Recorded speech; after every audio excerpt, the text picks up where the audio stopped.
Hello नमस्कार साथियों। तेजस academy के इस डिजिटल प्लेटफॉर्म पर आपका हार्दिक स्वागत व अभिनंदन है। आपको पता है, कल जमादार सेकंड ग्रेड का एग्ज़ाम लगा था। आरएसएसबी के द्वारा इसका पेपर हुआ था और आरएसएसबी ने इस पेपर से अपना पैटर्न भी चेंज किया है।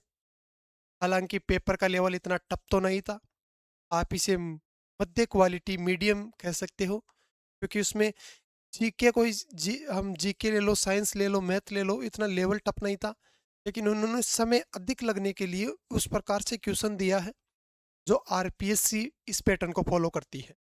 जैसा कि आपको पता है, कथन कारण से संबंधित ज़्यादातर क्वेश्चन वो देखने को मिले हैं। सारणी बनाकर सारणी से संबंधित क्वेश्चन इस प्रकार से दिए जो अभी हम देख।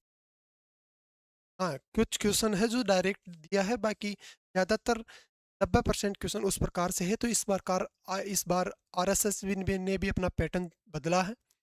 आगे जो पेपर आएगा अब 2026 में 17 जनवरी से, आपको पता है, अपना रीट मेंस का जो पेपर लगने जा रहा है वो एक बहुत बड़ी भर्ती होगी। हो सकता है उसमें इस प्रकार से पेपर का पैटर्न भी देखने को मिलेगा और पेपर का लेवल भी देखने को मिलेगा। इस बार मीडियम लेवल था, एक प्रकार से हम पटवार के पेपर का लेवल कह सकते हैं। हालांकि इसमें ज़्यादा पद तो थे नहीं। 86,000 के लगभग इसमें आवेदन आए थे। पहले इसमें 72 पद थे, फिर इसे बढ़ाकर 89 पद कर दिए गए। इसमें लगभग 56,000 बच्चे इसमें पेपर देने बैठे थे। 7 जिलों में ये पेपर का आयोजन हुआ और 56,000 विद्यार्थी इस एग्ज़ाम में सम्मिलित हुए हैं। इस एग्ज़ाम का आपको जिन्होंने दिया है उसको पता है सिलेबस क्या था। आज उसके पेपर को सॉल्यूशन देखते हैं। अगर आपने मिलाया नहीं है तो ज़रूर मिला लीजिए। और साथ में जो बच्चे नए जुड़े हैं वो इस तेजस एकेडमी के यूट्यूब चैनल को सब्सक्राइब करें। अपने इसी नाम से आपको ये पेपर की पीडीएफ टेलीग्राम चैनल पर उपलब्ध करा दी जाएगी। तेजस एकेडमी के नाम से टेलीग्राम चैनल भी हमारा बना हुआ है, वहाँ पर आप जुड़ सकते हैं, जहाँ पर अपने आने वाली महत्वपूर्ण भर्तियों से संबंधित अन्य जानकारियाँ आपको टेलीग्राम चैनल के माध्यम से हम अवगत करा देते हैं। चलते हैं, आज के इस सेशन की शुरुआत करते हैं। क्वेश्चन था, आज की दिनांक में राजस्थान विभाजित है। आज की दिनांक में राजस्थान विभाजित है। आपको पता है, वो पूछ रहा है कि जब पेपर लगा है तो आज की दिनांक में राजस्थान कितने संभाग और कितने जिलों में विभाजित है। आपको पता था, पहले राजस्थान में वही 7 संभाग और 33 जिले थे, जो अशोक गहलोत सरकार ने एक समिति का गठन किया, रामलुभाया समिति।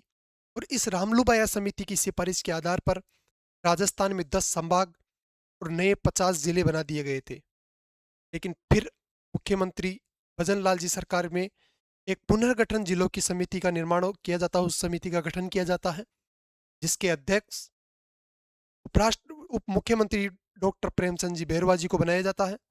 लेकिन बाद में प्रेमचंद जी बैरवा जी को भी समिति के अध्यक्ष हटा दिया जाता है और अपने पंवार साहब को इस समिति का अध्यक्ष बनाया जाता है। और पंवार साहब ने इस समिति के नए गठन के आधार पर 7 संभाग और 41 जिले नए कर दिए गए हैं कि राजस्थान में अब 7 संभाग और 41 जिले होंगे। वो सातों संभाग आपको पता है कब उनका निर्माण हुआ, बाद में कब उसे रोक लगा दी गई, बाद में उसे वापस चालू किया गया, नए संभाग कौन सा बनाया गया। 41 जिले जो बने हुए हैं उनका भी आपको पता है, नया जिला जो बना है, कौन कौन से नए जिले हैं, कौन से हटा दिए गए हैं। हम उन पर विचार नहीं करके हम बात कर रहे हैं आज के इस पेपर को लेकर के। तो आज दिनांक राजस्थान विभाजित है तो 7 संभाग और 41 जिलों में विभाजित है। इसका ऑप्शन बी होगा। अगला अपना क्वेश्चन है, संत धन्ना का जन्म राजस्थान के किस जिले में हुआ है। आपको पता है संत धन्ना जी के बारे में कि संत धन्ना जी का जन्म भुवन कला टोंक जिले में हुआ था। धन्ना जी का जन्म कहाँ पर हुआ था? भुवन कला टोंक जिले में संत धन्ना जी का जन्म हुआ था। ये जाट जाति में इनका जन्म हुआ। ये सब बातें आपको पता है। हाँ, इस प्रकार के लेवल के कुछ एक आध क्वेश्चन इन्होंने डाले हैं जो हर पेपर में आते हैं। आगे आप देखते रहना, शुरू से एंड तक आप देखना पेपर का लेवल किस प्रकार से बदलता है। और आरएसएस भी ने अब धीरे धीरे अपना पैटर्न किस प्रकार से बदलने की कोशिश की है, वो भी आपको इस पेपर में दिखाई देगा। आगे चलते हैं, अगला क्वेश्चन आता है, जनगणना 2011 में के आलोक राजस्थान की जनसंख्या के निम्न अभिलक्षणों पर विचार करें। आपको जनगणना 2011 और यहाँ जनगणना से संबंधित हर बार क्वेश्चन पूछा ही पूछा जाता है। चाहे आप कोई सा भी पेपर ले लो, तो आपको जनगणना ऐसा टॉपिक है जिसे आपको बार बार पढ़ना जरूरी है, क्योंकि उसके आंकड़े आपको कहीं ना कहीं कंफ्यूज कर ही देते हैं। तो हम बात कर रहे हैं जनगणना 2011 से संबंधित। ऑप्शन दिया हुआ है, राजस्थान में भारत की कुल जनसंख्या 5.66 निवासरत है। बिल्कुल, राजस्थान में भारत की कुल जनसंख्या का 5.66% निवासरत है क्या? बिल्कुल है। 5.66% भारत की कुल जनसंख्या राजस्थान में निवास करती है। बात करें, राजस्थान में जनसंख्या घनत्व 200 व्यक्ति प्रति वर्ग किलोमीटर है। हाँ, राजस्थान का जनसंख्या घनत्व 200 व्यक्ति प्रति वर्ग किलोमीटर है। यह आपने पढ़ा है। बिल्कुल इसका ये भी ठीक होगा। ऑप्शन सी है, राजस्थान का लिंगानुपात 928 है। हाँ, राजस्थान का लिंगानुपात 928 है। 943 लिंगानुपात हमारे भारत का है, तो राजस्थान का लिंगानुपात कितना है? 928 राजस्थान का लिंगानुपात है। ऑप्शन सी भी सही होगा। और राजस्थान में साक्षरता प्रतिशत 76.10% है। बिल्कुल, राजस्थान की साक्षरता 76.10% नहीं है, ये इसका गलत होगा।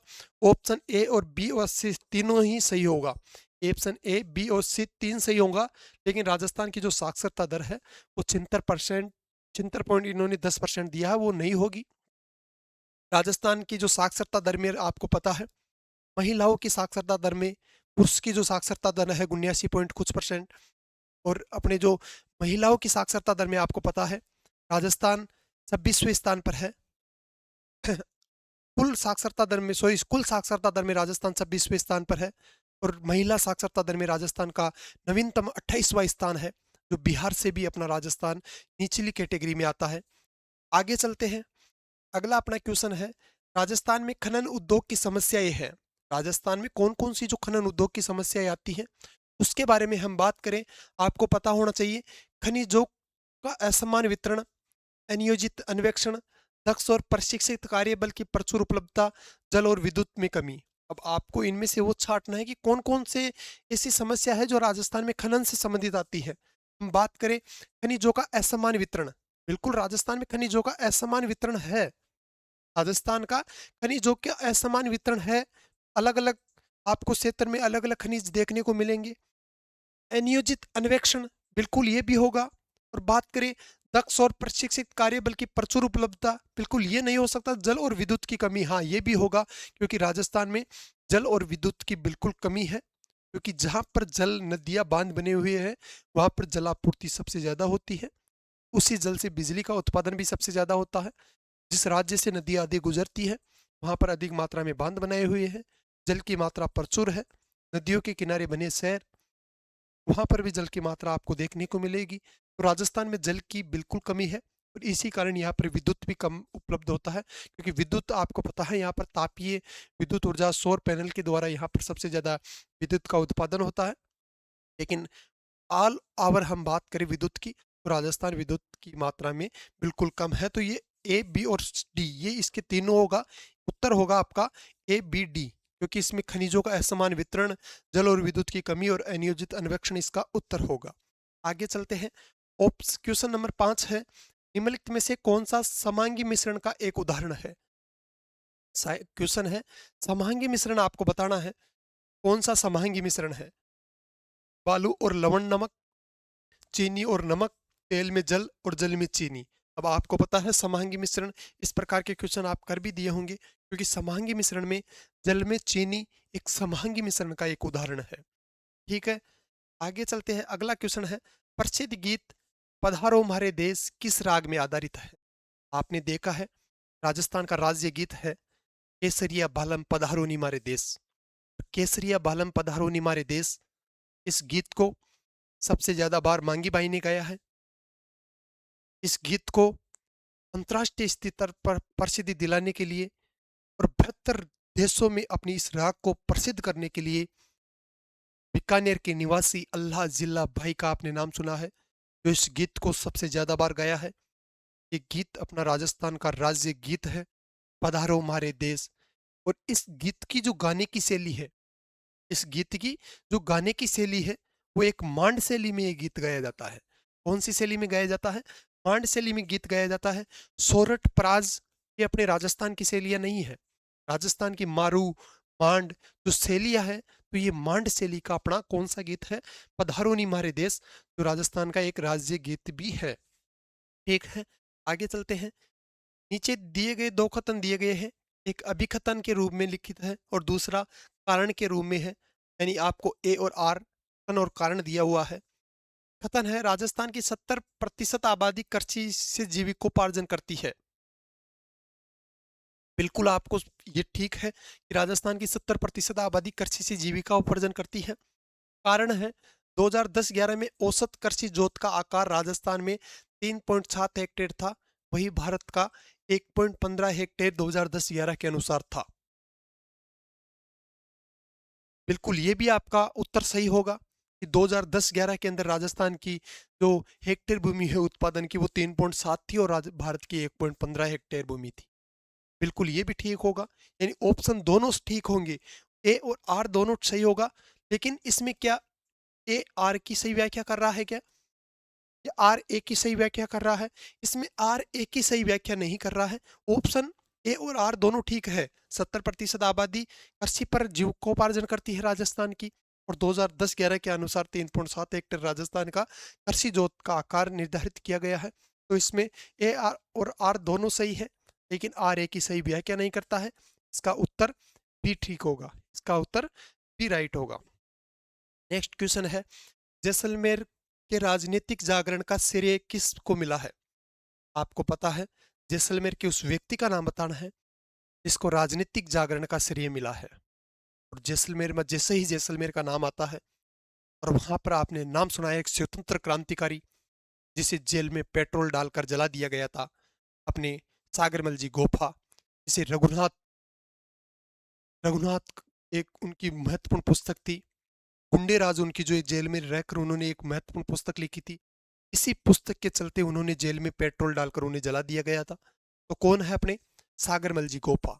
ऑप्शन ए इसका सही होगा कि जैसलमेर की राजनीति में जो जन जागरण का काम करने वाले थे वो कौन थे? अपने सागरमल जी गोपा थे। दामोदर दास राठी को आपको पता है। अर्जुन लाल सेठी के बारे में भी आपको बहुत अच्छे से आपने पढ़ा है कि उनकी जो महत्वपूर्ण पंक्तियां है कि सेठी नौकरी करेगा तो अंग्रेजों को भारत से बाहर कौन निकालेगा। तो इनसे संबंधित स्वामी गोपाल दास जी। तो आपको जैसलमेर की क्रांतिकारी के अंदर नाम आएगा तो वो कौन आएगा? अपना सागरमल जी गोफा का आएगा। आगे चलते हैं। कपड़ों की रंगाई और छपाई में निम्नलिखित में से किस सभ्यता का मुख्य पेशा था? कपड़ों की रंगाई और छपाई में निम्नलिखित में से किस सभ्यता का मुख्य रूप से पेशा था? कपड़ों की रंगाई और छपाई के लिए आपको पता है, जो अपनी आहड़ सभ्यता है, अपनी कौन सी सभ्यता? जो आहड़ सभ्यता है, आहड़ उदयपुर के अंदर स्थित है, और ये आहड़ सभ्यता कपड़ों की रंगाई और छपाई के लिए जानी जाती है। आपको पता है, कपड़ों की रंगाई और छपाई के लिए सबसे प्रदूषित जो नदी है वो आपने लूनी नदी पढ़ी है। लूनी नदी के अंदर वहाँ की जो फैक्ट्रियों का जल डाला जाता है, जिससे वो नदी सबसे ज्यादा प्रदूषित हो गई है। तो आपको रंगाई और छपाई में निम्नलिखित में से किस सभ्यता का सबसे ज्यादा मुख्य पेशा था? किस सभ्यता को सबसे ज्यादा आय प्राप्त होती थी रंगाई छपाई में? तो आपको दिया हुआ है कालीबंगा, बागोर, गिल्लुंड, आहड़ सभ्यता। तो ये आहड़ सभ्यता, इसका उत्तर आहड़ सभ्यता होगा। इस आहड़ सभ्यता में सबसे ज्यादा कपड़ों की रंगाई और छपाई से पैसे मिलते थे, वो आय की प्राप्ति होती थी। ठीक है, नेक्स्ट क्वेश्चन है, मेनाल किस नदी की सहायक नदी है? अब मेनाल आपको पता है, सीधा सीधा क्वेश्चन दिया हुआ है कि मेनाल नदी है, ये बेंगू चित्तौड़गढ़ से ये निकलती है, और आपको पता है भीलवाड़ा जिले में अंदर ये आकर बनास नदी में गिरती है।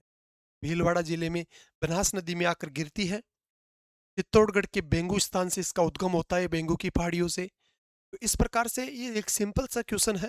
तो कुछ क्वेश्चन आपको सिंपल भी देखने को मिलेंगे, कुछ क्वेश्चन आपको कथन कारण के देखने को मिलेंगे, और कुछ क्वेश्चन सारणी के अनुसार देखने को मिलेंगे।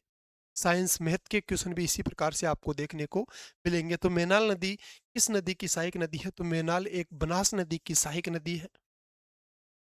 आगे चलते हैं। जीवाणुओं के द्वारा होने वाले रोग को सामान्य उदाहरण है। जीवाणुओं के द्वारा होने वाला कौन कौन से वो रोग है, वो आपको दिया हुआ है, यहाँ पर आपको बताना है। टाइफाइड, हेजा, एंथ्रेक्स, इन्फ्लुएंजा और मलेरिया। आपको पता है जीवाणुओं से टाइफाइड ये भी होती है।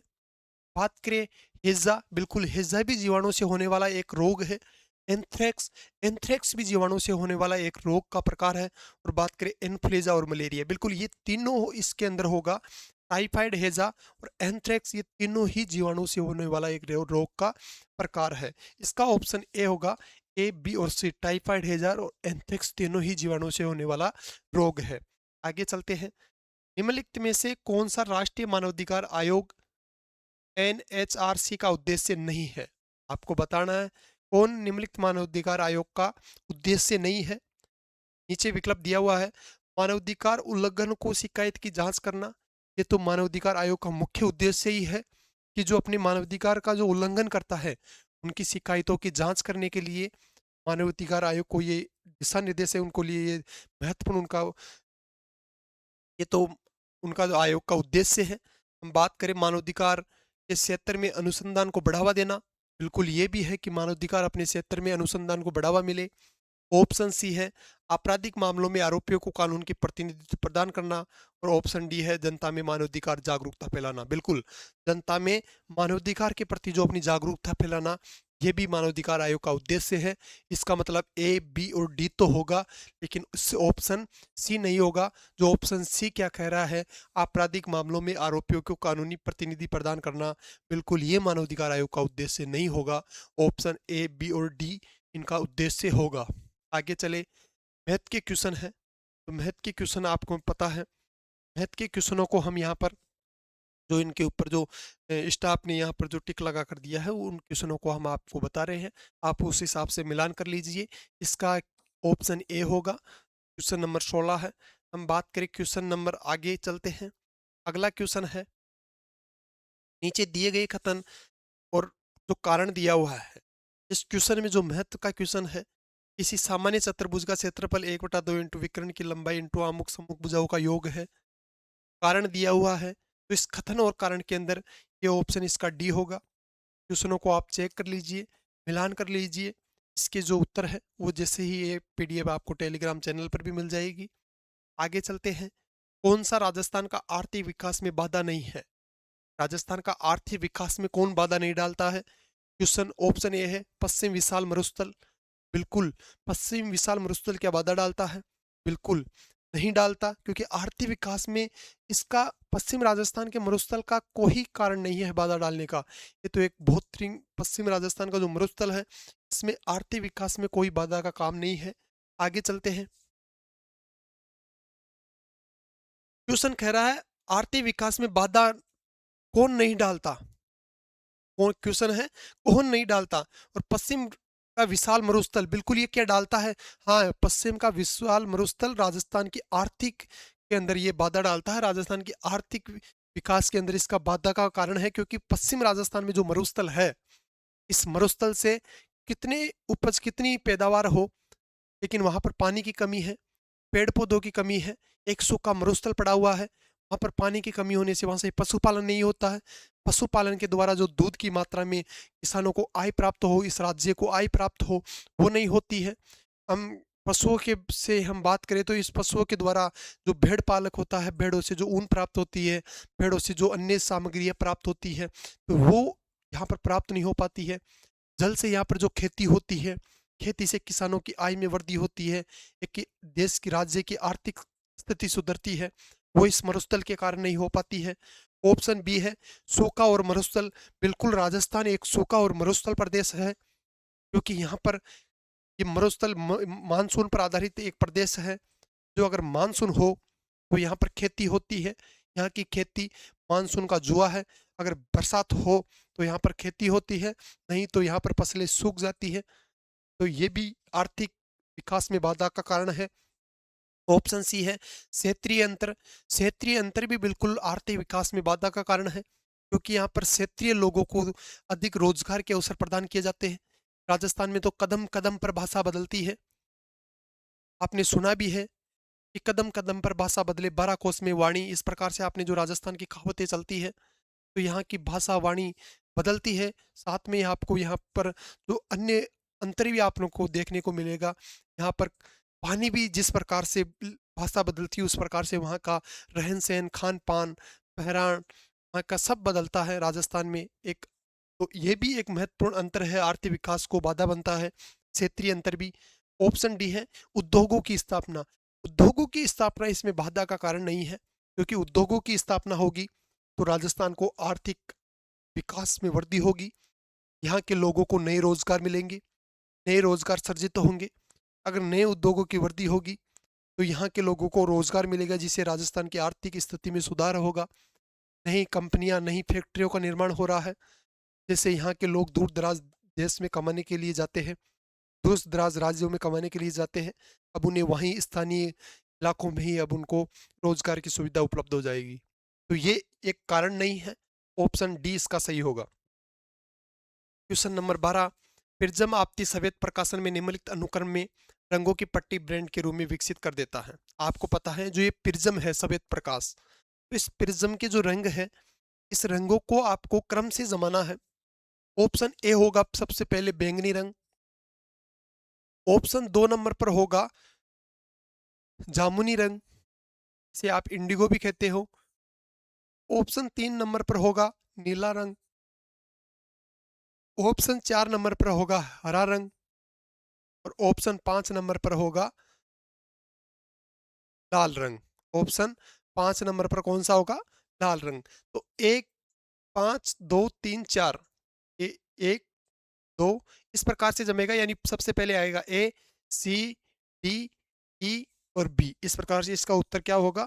इसका उत्तर ए होगा। सबसे पहले बैंगनी आएगा, फिर जामुनी आएगा, नीला आएगा, हरा आएगा और लाल आएगा। इस प्रकार से प्रिज्म के कलर, इस प्रिज्म के जो कलर है वो इस प्रकार से जमेंगे। इनके रंगों की जो पट्टी है वो इस प्रकार से क्रम से जमाना है। आगे चलते हैं। नेक्स्ट क्वेश्चन है, निम्नलिखित में से कौन सा खनिज लगभग 100% राजस्थान में पाया जाता है? आपको मैं बताया था कि राजस्थान के जो खनिज है, जिन पर राजस्थान अपना पूर्ण रूप से एकाधिकार रखता है, उन खनिजों को अपनी जो राजस्थान की करंट क्लास चलती है वहाँ भी मैं कई बार इनके बारे में बता चुका हूँ कि राजस्थान में वो खनिज जो राजस्थान उन पर एकाधिकार रखता है, जो पूर्ण रूप से राजस्थान के अंदर उपलब्ध होते हैं। क्वेश्चन यहाँ से क्वेश्चन आया है कि राजस्थान में एकाधिकार वाले वो खनिज बताना है, जो करंट की क्लास में मैं आपको कई बार बता चुका हूँ। अब आपको पता है तांबा, चांदी, लोहा, क्या इन पर राजस्थान एकाधिकार रखता है क्या? नहीं। हाँ, इसमें ऑप्शन दिया हुआ है जास्पर। जास्पर पर राजस्थान का एकाधिकार है। जास्पर जो खनिज है इस पर राजस्थान संपूर्ण रूप से, पूर्ण रूप से एकाधिकार रखता है, तो ऑप्शन ए सही होगा। आगे चलते हैं। कथन कारण का क्वेश्चन है।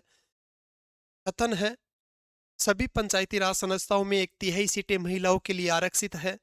हाँ, बिल्कुल ये बात सही है कि जो पंचायती राज संस्थाएं हैं, इस पंचायती राज संस्थाओं में 1/3 सीटें महिलाओं के लिए आरक्षित है। पंचायती राज संस्था है उसमें 33% जो सीटें हैं वो महिलाओं को आरक्षित की गई थी।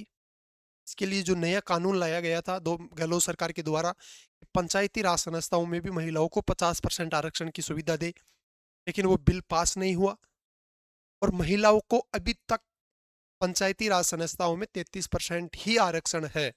अगर क्वेश्चन पूछा जा सकता है कि पंचायती राज संस्थाओं में महिलाओं को कितना परसेंट आरक्षण है, तो महिलाओं को 33% सीटों पर आरक्षण है, यानी 1/3 सीटें महिलाओं के लिए निर्धारित है।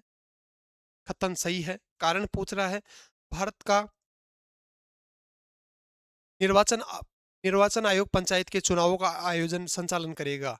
नहीं, गलत है, क्योंकि जो अपनी जो पंचायती राज जो स्थानीय निकाय है, इनके चुनाव भारत का निर्वाचन आयोग नहीं करवाता है, बल्कि प्रत्येक राज्य का जो निर्वाचन आयोग होता है, उस राज्य निर्वाचन आयोग के द्वारा पंचायती राज स्थानीय निकायों के चुनाव करवाए जाते हैं। जो अभी आपको पता है, कोर्ट के अंदर ये निर्णय चल रहा था, सरकार ने अपनी रिपोर्ट सौंपी है कोर्ट को। सरकार का कहना था कि भारत में एक देश एक राष्ट्र एक चुनाव की जो पहल है, जो केंद्र सरकार में संसद में जो बिल पेश हुआ है कि अपने जो सांसदों के, विधायकों के जो चुनाव होते हैं वो अलग अलग होते हैं और उनसे सरकार का बहुत से पैसे उस बजट में लगाया जाता है, उस चुनाव कराने के अंदर वहां पर खर्च किया जाता है। तो केंद्र सरकार ने एक बिल पेश किया है, एक देश एक राष्ट्र के जो चुनाव के आधार पर जो एक विधानसभा सांसदों के जो एक साथ चुनाव कराए जाए, तो जिससे जो बजट पर जो वहां पर जो खर्च पैसे किया जाता है वो पैसा वहां खर्च नहीं होकर इस देश के विकास में, इस देश का विकसित के अंदर देश को विकसित करने के लिए वो पैसे वहां पर खर्च किया जाए।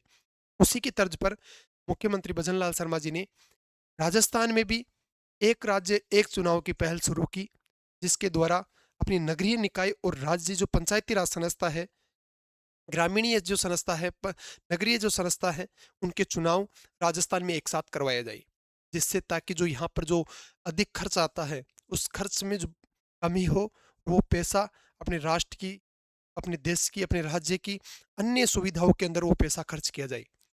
तो इस तर्ज पर यहाँ भी एक निर्णय लिया गया, लेकिन हाई कोर्ट ने ये आदेश दिया है जो पहले जो सरपंचों के जो चुनाव हुए थे उनको 5 साल कंप्लीट हो गए हैं और वहां पर उसका कार्यकाल संभालने के लिए वहां पर प्रशासकों की नियुक्ति की गई है। अब आपको पता है, अगर सरपंचों का कार्यकाल पूरा हो गया है और अगर उनके स्थान पर अगर नए चुनाव नहीं होते हैं तो पंचायतों की, अगर नगरीय निकायों की आर्थिक व्यवस्था, वहां की जो कानूनी व्यवस्था है वो बिल्कुल ठप हो जाएगी। तो इसको चलते राज्य सरकार ने उस सरपंचों को ही प्रशासक के तौर पर नियुक्त किया है। जब तक चुनाव नहीं हो जाते तब तक आप प्रशासक के तौर पर बने रहे हैं। वैसे आपने संविधान पढ़ा है, आपने राजस्थान की कानून व्यवस्था पढ़ी है, जैसे आपको पता है कि 6 महीने के अंदर चुनाव होना अवश्य है, लेकिन राजस्थान में 6 महीने से कहीं कहीं ऐसी जगह है जहाँ पर 6 महीने से अधिक अंतराल आ गया है, लेकिन वहाँ भी प्रशासक के तौर पर नियुक्त है। लेकिन कोर्ट ने आदेश दिया है कि 26 अप्रैल से पहले पहले राजस्थान पंचायती राज के चुनाव कराना अवश्य है। उसको चलते परिसीमन हुआ है, नई पंचायतों का भी गठन हुआ है, नए नगरीय निकाय बने हैं, पंचायत समितियां बनी हैं। अब राजस्थान में कितने नगर पंचायत ने हैं वो आपको पता है तो बिल्कुल कमेंट करिए कि पहले कितनी पंचायतें थी, अब कितनी पंचायतें हो गई है। ये भी हम एक अलग से वीडियो बनाएंगे कि राजस्थान में इतनी पंचायतें थी, इतनी पंचायतें अब हो गई है। तो आपको ये पता होना चाहिए। तो ये क्वेश्चन है कि 1/3 सीटें महिलाओं के लिए आरक्षित है, बिल्कुल है। और कारण है, भारत में निर्वाचन आयोग पंचायतों का चुनाव संचालन करता है, बिल्कुल नहीं। राज्य चुनाव आयोग इसका संचालन करता है। ए सही है लेकिन आर सही नहीं है, ऑप्शन इसका सी राइट होगा। अगला क्वेश्चन है, हाइपरमेट्रोपिया से पीड़ित व्यक्ति को आसानी से पढ़ने के लिए पठन सामग्री को आंख से कितनी दूरी पर रखा जाता है? आपको पता है, जिस व्यक्ति के हाइपरमेट्रोपिया जो रोग से पीड़ित होता है, जो एक आंखों का रोग होता है, उसे 25 सेंटीमीटर से अधिक दूरी पर रखी वस्तु वो आसानी से पढ़ सकता है। इससे नजदीक आने पर, 25 सेंटीमीटर से नजदीक आने पर वो वस्तु को आसानी से नहीं पढ़ सकता। ठीक है, आगे चले। अगला क्वेश्चन है, किसी वर्ताकार खेत की 0.5 प्रति वर्ग मीटर की दर से, जो ये मैथ के क्वेश्चन है, इसका ऑप्शन ऑप्शन ए होगा 5280। आप चेक कर लीजिए कि आपका आपने यही करके आए हैं। आगे चलते हैं। अगला ये जो मैथ का क्वेश्चन है, राम की कार्य कुशलता श्याम की कार्य कुशलता से दोगुनी है। अगर दोनों मिलकर इस कार्य को 18 दिन में पूरा करते हैं तो राम अकेला उस कार्य को कितना दिन में पूरा करेगा? इसका ऑप्शन सी होगा, 27 दिन में राम उस कार्य को पूरा करेगा। आगे चलते हैं। अगला क्वेश्चन है, निम्नलिखित में से इस अनुच्छेद के अंतर्गत भारत के उच्चतम न्यायालय, अपनी जो सुप्रीम कोर्ट है, सुप्रीम कोर्ट का उन मामलों के संबंध में विशेष सलाहकारी न्याय क्षेत्र में उस भारत के राष्ट्रपति द्वारा संदर्भित किए जाते हैं? आपको पता है, क्वेश्चन कह रहा है कि सुप्रीम कोर्ट के मामलों में अपने जो सलाह दी जाती है राष्ट्रपति के द्वारा, वो किस अनुच्छेद में सर्वोच्च न्यायालय के उल्लेखित है? तो आपको पता होना चाहिए, जो अनुच्छेद 143 है, इस अनुच्छेद 143 में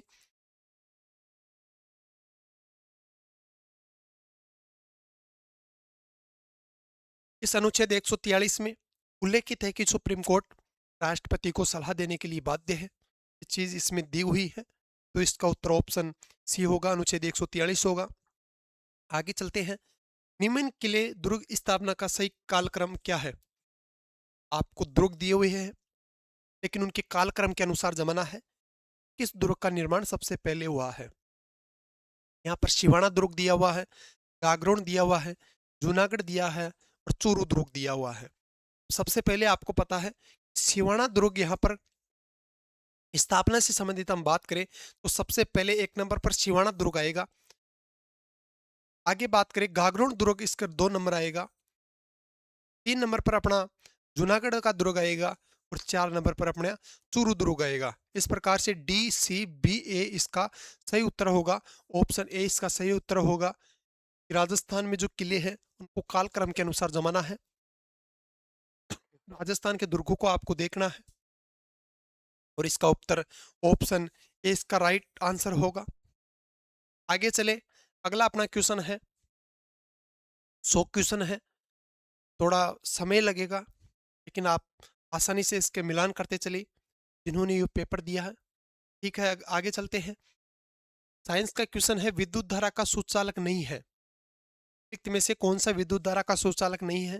ताम्र का सिक्का, एल्यूमिनियम फायर, चांदी फिल्म। तो आपको पता है तांबा सुचालक है, एल्यूमिनियम विद्युत का सुचालक है, चांदी विद्युत की सुचालक है, लेकिन प्लास्टिक तार विद्युत का कुचालक है, यानी ये सुचालक नहीं है। ऑप्शन सी इसका सही उत्तर होगा। आगे चले, अगला अपना क्वेश्चन है, ज्यादातर क्वेश्चन इस प्रकार से दिए हुए है। इस बार आपको पता है आरएसएस ने अपने जो पैटर्न बदला है उसमें जो जीके का पोर्शन है, जो साइंस का पोर्शन है और मैथ का जो दिया हुआ है उसमें इस प्रकार से सारणी वाइज ज्यादा क्वेश्चन दिए हैं।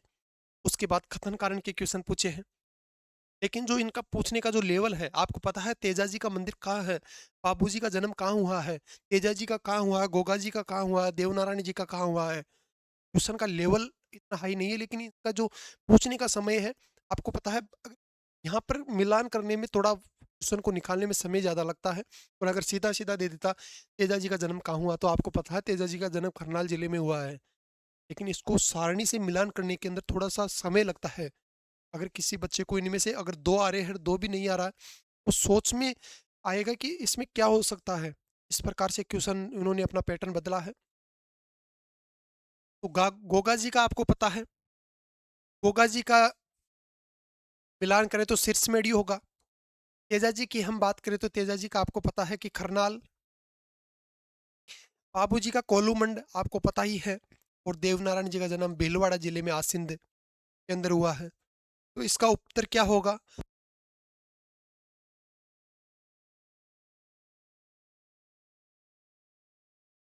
तो इसका आपको पता है गोगा जी का 2 नंबर होगा। बिल्कुल, इसमें भी 2 है और इसमें भी 2 है।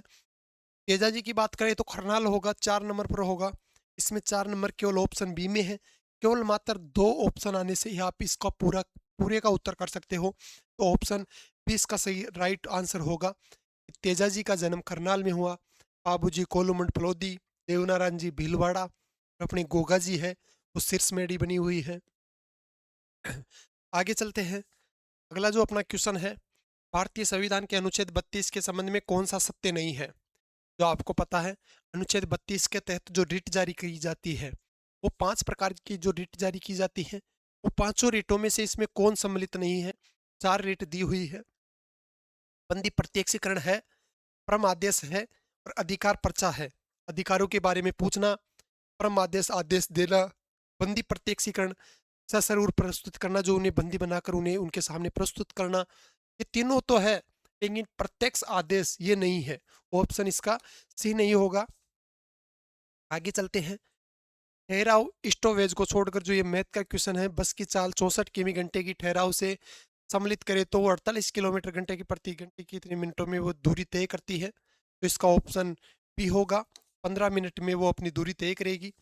28 नंबर का क्वेश्चन है, दिसंबर जनवरी में पश्चिम से आने वाले शीतोष्ण चक्रवातों में राजस्थान में 2 या 3 बार हल्की वर्षा होती है, इसे कहा जाता है? आपको पता है जो सर्दी में के महीने में दिसंबर जनवरी में जो पश्चिम विक्षोभ आता है, जो राजस्थान में शीतोष्ण चक्रवात आता है, उन्हें क्या कहा जाता है? हाड़ौती, वागड़, पगपुगल या मावट? आपको सीधा पता है जो पश्चिम राजस्थान से आने वाले चक्रवात जो दिसंबर जनवरी के महीने में राजस्थान में जो बरसात होती है उसे मावट कहा जाता है। तो दिसंबर जो अक्टूबर नवंबर में जो फसल बोई जाती है, गेहूं, जो सरसों के लिए वरदान साबित होती है, इसे अमृत वर्षा भी आप कह सकते हो गेहूं जौ के लिए। तो इसका उत्तर डी होगा। आगे चले, INCOIS का पूरा नाम क्या है? तो आपको पता है इसका होगा Indian national centre for ocean information services, इसकी फुल फॉर्म होगी। इसका उत्तर ऑप्शन ए होगा। नेक्स्ट क्वेश्चन है, कीर्ति स्तंभ प्रस्तुति किसके द्वारा लिखी गई थी? आपको पता है कीर्ति स्तंभ जो प्रस्तुति है ये कवि अत्रि भट्ट के द्वारा लिखी गई। और इस प्रस्तुति को पूरा किसने किया? इसी अत्रि भट्ट का जो पुत्र है महेश भट्ट, इस महेश भट्ट के द्वारा इस प्रस्तुति को पूर्ण किया गया है। अर्थात कीर्ति स्तंभ प्रस्तुति के द्वारा किसके द्वारा लिखी गई है? कवि अत्रि भट्ट और महेश भट्ट दोनों के द्वारा लिखी गई है। ऑप्शन ए इसका सही उत्तर होगा। आगे चले, अगला क्वेश्चन है, नीचे दो कथन दिए हैं, वही कथन कारण का क्वेश्चन है। और साइंस का क्वेश्चन है, गोलीय दर्पण की परावर्ती सतह अंदर अथवा बाहर की ओर वक्रित मुड़ी हो सकती है। कारण है, जिस गोलीय दर्पण की सतह बाहर की ओर वक्रित मुड़ी होती है उसे अवतल दर्पण कहते हैं। दोनों में से आपको कथन और कारण छांटना है। हम बात करें, एक गोलीय दर्पण के परावर्तीय सतह अंदर अथवा बाहर की ओर वक्रित मुड़ी हो सकती है। बिल्कुल, उसकी गोलीय दर्पण है, इस गोलीय दर्पण की जो परावर्तीय सतह है ये अंदर और बाहर दोनों ओर मुड़ी हो सकती है। ये ऑप्शन ए सही होगा। कारण है, जिस गोलीय दर्पण की सतह बाहर की ओर वक्रित मुड़ी होती है उसे अवतल दर्पण कहते हैं। नहीं, ये गलत है। गोलीय दर्पण बाहर की ओर मुड़ा होता है, उसे अवतल दर्पण नहीं कह सकते, उत्तल दर्पण होगा। तो ऑप्शन इसका ए सही होगा, आर गलत होगा, यानी ऑप्शन सी सही होगा। ठीक है, आगे चले, अगला क्वेश्चन है, भारतीय संविधान में अवशिष्ट शक्तियों का विचार किस देश से ग्रहण किया है? आपको पता है,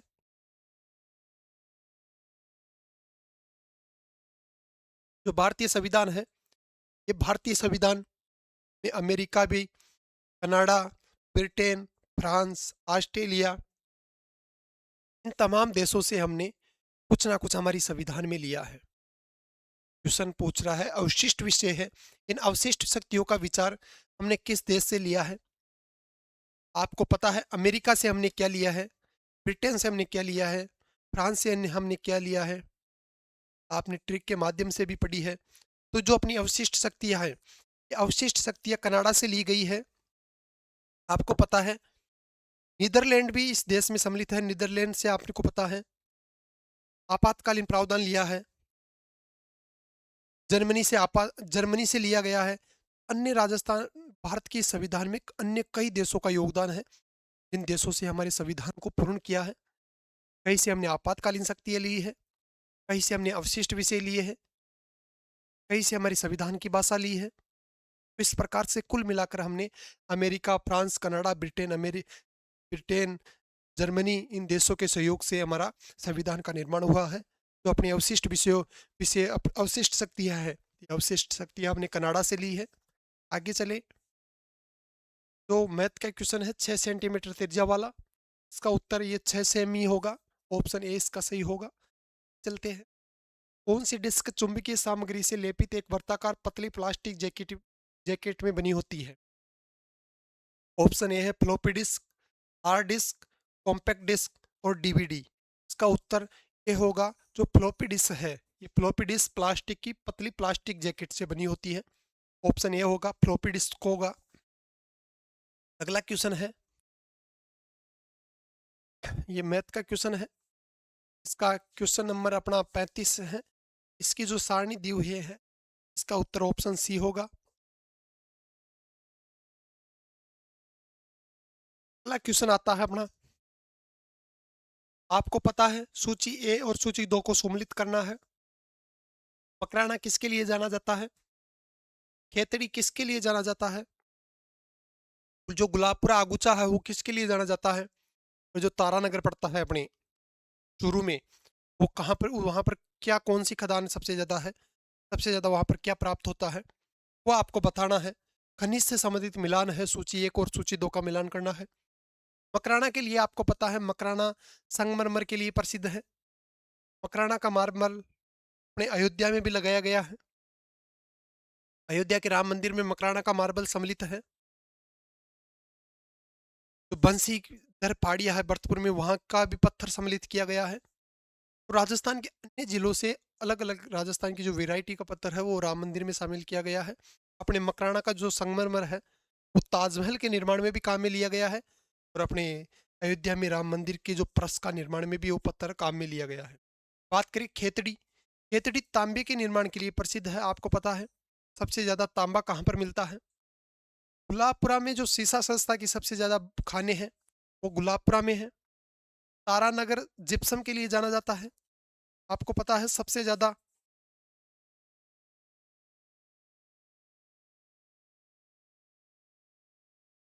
जिप्सम का उत्पादन अपना बीकानेर जिला करता है, जो रीट पीरी में क्वेश्चन पूछा गया था। क्वेश्चन है तारानगर में सबसे ज़्यादा खाने किसकी है? तारानगर चूरू में पड़ता है और यहाँ पर जिप्सम का उत्पादन होता है। तो इसके लिए मकराना का 2 होगा। ऑप्शन केवल ए में ही 2 है और अन्य में नहीं है। केवल एक क्वेश्चन से इसका उत्तर निकल रहा है। इसका ऑप्शन सी, मतलब इसका उत्तर सी होगा। मकराना संगमरमर होगा, खेतड़ी का तांबा होगा, गुलाबपुरा का शीशा दस्ता होगा और तारानगर का जिप्सम होगा। ठीक है, आगे चलते हैं। अगला वही सूची एक को सूची 2 से सम्मिलित करना है। इस प्रकार से क्वेश्चन पूछे गए हैं। वन दुर्ग, अब आपको इसमें दुर्ग दिए हुए हैं और उनकी श्रेणियां बतानी है। आपको पता है राजस्थान के दुर्गों को 9 श्रेणियों में विभाजित किया गया है। वो 9 श्रेणियां कौन कौन सी है वो भी आपको पता है, क्योंकि आपने राजस्थान कला संस्कृति पढ़ी होगी। आज जो हम पेपर सोल्व कराए रहे हैं उसमें क्वेश्चन पूछा गया था, जो अपना बीकानेर का किला है, या हम इधर से चले तो वन दुर्ग की श्रेणी में इनमें कौन से आता है? अब वन दुर्ग का मतलब होगा जो दुर्गों में जो वन है, वह वन, वहां पर दुर्ग के चारों तरफ वन ही वन हो, एक जंगल में बना हुआ दुर्ग है, तो वो कौन सा दुर्ग होगा? धानवन दुर्ग का अर्थ होता है, धानवन दुर्ग का अर्थ होता है जो जहां पर पहुंचने के लिए मार्ग कठिन होता है, जो रेत से गिरा हुआ, जो रेत के अंदर बना हुआ है, धानवन दुर्ग की श्रेणी में आता है। और अपना जो जैसलमेर का किला है वो आपको पता है, एक संत, एक छोटी सी पहाड़ी पर रेत से गिरा हुआ, जहां पर पहुंचने का मार्ग कठिन है, वो धानवन दुर्ग की श्रेणी में आता है। औद्योग दुर्ग कह दो, या इसे ही हम जल जल दुर्ग कह दो, जल दुर्ग। औद्योग दुर्ग कह दो या इसे ही आप जल दुर्ग कह दो, जो जल से गिरा हुआ हो, नदियों के संगम पर जो बना हुआ हो, जिसके चारों तरफ जल है, जो नदियों के संगम पर बना हुआ है, वो जल दुर्ग की श्रेणी में आता है। और आपको पता है झालावाड़ में जो गागरोन का दुर्ग है वो आहू और कालीसिंध नदियों के संगम पर बना हुआ है। हम बात करें पारिक दुर्ग की। पारिक दुर्ग आपने, मैंने बताया है, जो पारिक, पारिक का जो ख ख यानी खाई, इसके चारों तरफ खाई बनी हुई है, वो पारिक दुर्ग की श्रेणी में आता है। और आपको पता है कि जो बीकानेर का किला है, जूनागढ़ जो किला है, ये जूनागढ़ का किले, जूनागढ़ के किले के चारों तरफ खाई बनी हुई है। वन दुर्ग सबसे ज्यादा वन से घिरा हुआ है, जिसके चारों तरफ आपको पता है जंगल है। तो सिवाना का जो दुर्ग है, जहाँ पर अधिक मात्रा में पेड़ लगे हुए हैं, आपने देखा है। तो वन दुर्ग, सिवाना दुर्ग, ऑप्शन 4, इसमें भी 4 है, यानी केवल एक में ही 4 ऑप्शन दिख रहा है। तो इसका उत्तर भी होगा, जिसमें धानवन दुर्ग की श्रेणी में अपना जैसलमेर आएगा, औद्योगिक दुर्ग की श्रेणी में जो जल दुर्ग है वो गागरोन आएगा, और पारिक दुर्ग की श्रेणी में कौन सा दुर्ग आएगा? अपना बीकानेर दुर्ग आएगा। आगे चलते हैं। केसरुकिया, जो हमने कशेरुकिया वर्टिब्रेट्स को निम्नलिखित वर्गों में वर्गीकृत किया गया है। साइंस का क्वेश्चन है। ऑप्शन ए है cyclostome, option B reptiloid reptilia, option C है एनिलिडा, और ऑप्शन डी है मेमिलिया, ऑप्शन ए है मालस्का। और इसमें ये मेमिलिया होगा, एपिटलिया होगा और साइड क्लोस्टोम होगा। ऑप्शन ए इसका सही हो आंसर होगा। आगे चलते हैं। क्वेश्चन 39वां, एनजीटी के बारे में तथ्य आपको बताना है। एनजीटी के बारे में आपको पता है। ऑप्शन ए है राष्ट्रीय हरित प्रावधान 2010 में स्थापित किया गया है। बिल्कुल ठीक है, ये राष्ट्रीय हरित प्रावधान 2010 में इसकी स्थापना की गई थी। एनजीटी की शिमला, शिलोंग और जोधपुर में 3 सर्किट शाखाएं हैं। बिल्कुल, जो एनजीटी है इसकी शिमला, हिमाचल प्रदेश, शिलोंग और जोधपुर में, राजस्थान में, इसकी 3 सर्किट शाखाएं बनी हुई हैं। एनजीटी वन और अन्य प्राकृतिक संसाधनों के संरक्षण हेतु कार्य करता है। बिल्कुल, एनजीटी वन और प्राकृतिक संसाधनों हेतु संरक्षण का कार्य भी करता है। और भारत के राष्ट्रपति एनजीटी के प्रमुख होते हैं। बिल्कुल ये गलत है, का जो अध्यक्ष होता है वही एनजीटी का अध्यक्ष प्रमुख होता है। तो हम बात करें ए, बी और सी इसका सही होगा। ए, बी और इसका सही उत्तर होगा ऑप्शन सी सही होगा। आगे चलते हैं। नेक्स्ट क्वेश्चन है इसे जयपुर और बूंदी के इंद्रगढ़ के पुरापाषाणकालीन अस्त कुठार कुल्हाड़ी खोजी है। आपको पता है जयपुर की बेराट से और बूंदी के जो इंद्रगढ़ पड़ता है, इस इंद्रगढ़ से पुरापाषाणकालीन एक कुल्हाड़ी मिली है, कुठार मिला है। वो किसने खोजा है? सीए हेकेट ने, आर सी अग्रवाल, ये एलिचन, एन मिश्रा। कौन है जो जयपुर के बेरहाट से इंद्रगढ़ जो बूंदी में पड़ता है वहां से पुरापाषाणकालीन कुल्हाड़ जो कुल्हाड़ी है उसकी खोज की है? तो आपको पता है जो सी हेकेट है, इस सी हेकेट के द्वारा जयपुर और बूंदी के इंद्रगढ़ से कुल्हाड़ी की खोज की है। आगे चले, धन कारण का क्वेश्चन है।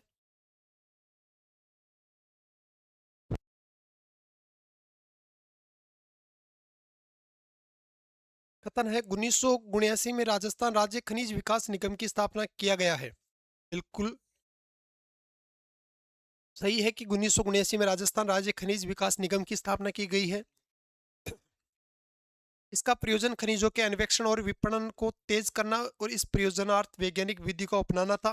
बिल्कुल आर भी ठीक है, क्योंकि इसकी स्थापना के पीछे जो कारण है वो अन्वेषण और विपणन तेज करना और इस प्रयोजन वैज्ञानिक विधि को अपनाना इसका मुख्य उद्देश्य रहा है। ए और आर सही है। आर ए की सही व्याख्या भी करता है। इसका उत्तर ए होगा, ये भी राइट आंसर है। आगे चले, एस मुरलीधरन को किस श्रेणी में द्रोणाचार्य पुरस्कार 2024 से सम्मानित किया गया है? और जो एस मुरलीधरन है, जो जीवन प्रयत्न इसे ये द्रोणाचार्य पुरस्कार मिला है। इसे बैडमिंटन के क्षेत्र में इस एस मुरलीधरन को यह पुरस्कार दिया गया है।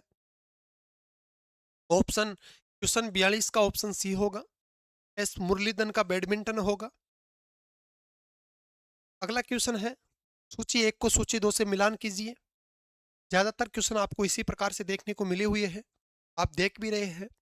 सास बहु मंदिर कहाँ बना हुआ है? सूची 2 में दिया हुआ है और आपको पता है सास बहु मंदिर है ये अपने नागदा में बना हुआ है, नागदा उदयपुर में। सास बहु मंदिर को जिसे सहस्त्र बहु मंदिर भी कहा जाता है। हर्षद माता का मंदिर आपको पता है आबानेरी दौसा में बना हुआ है। एकलिंग जी का जो मंदिर है वो कैलाशपुरी उदयपुर में बना हुआ है। और जगत शिरोमणि जो मंदिर है, ये जगत शिरोमणि मंदिर अपने आमेर में बना हुआ है, जयपुर में बना हुआ है। तो सास बहू एक के अंदर एक नंबर होगा। ए में एक नंबर 2 में दिख रहा है आपको, डी और सी और डी में दिख रहा है। हर्षद माता 3 आबानेरी होगा, 3 नंबर आपको बी में दिख रहा है, यानी इसका उत्तर सी होगा। राइट आंसर इसका सी होगा। आगे चले, फिर आपको सूची 1 को सूची 2 से मिलान दिख रहा है। अमरचंद भाटिया, अमरचंद भाटिया का कहाँ से निवास करते हैं, कहाँ के रहने वाले हैं? अमरचंद भाटिया की हम बात करें तो अमरचंद जो भाटिया जी है, ये अमरचंद भाटिया जी आपको पता है बीकानेर जिले के निवासी है। अमरचंद भाटिया के बाद में हम बात करते हैं, आपको ऑप्शन में दिख रहा है लोटू निठारवाल।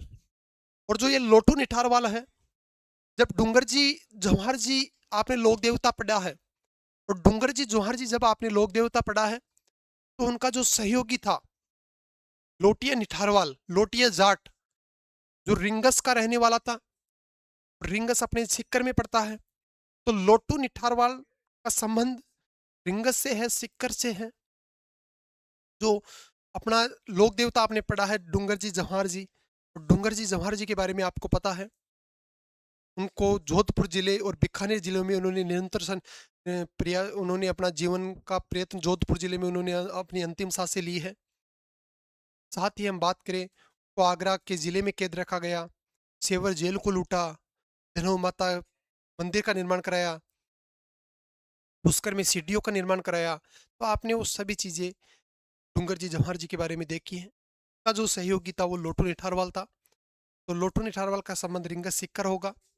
अर्जुन लाल सेठी है, अर्जुन लाल सेठी के बारे में आपने देखा है, तो चौमुख के अंदर रहकर उन्होंने कार्य किया है। चौमुख का किला इनका कर्मस्थली मानी गई है। इन्होंने कहा था कि अगर सेठिया जी नौकरी करेगा तो अंग्रेजों को भारत से बाहर कौन निकालेगा। ये राजस्थान के पहले बीए करने वाले व्यक्ति है। इन्होंने बीए करने पर जयपुर के महाराजा ने इन्होंने प्रधानमंत्री के पद पर जयपुर में अवगत कराया गया, लेकिन ये अपने प्रधानमंत्री जी के पद को जयपुर के ठुकराता है और कहता है कि सेठी नौकरी करेगा तो अंग्रेजों को भारत से बाहर कौन निकालेगा। इस प्रकार से ये अपने प्रधानमंत्री जी जो जयपुर का पद ठुकराता है और निरंतर अंग्रेजों को भारत से बाहर निकालने के लिए संघर्ष करता है। केसरी सिंह भारत के बारे में आपने पढ़ा है कि केसरी सिंह भारत का संबंध शाहपुरा से है। तो ऑप्शन ए में 4 होगा और क्वेश्चन एक अकेला ही ऐसा है जिस पर 4 दिया हुआ है, तो इसका आंसर सी होगा। आगे चलते हैं। अगला अपना क्वेश्चन है, वह क्वेश्चन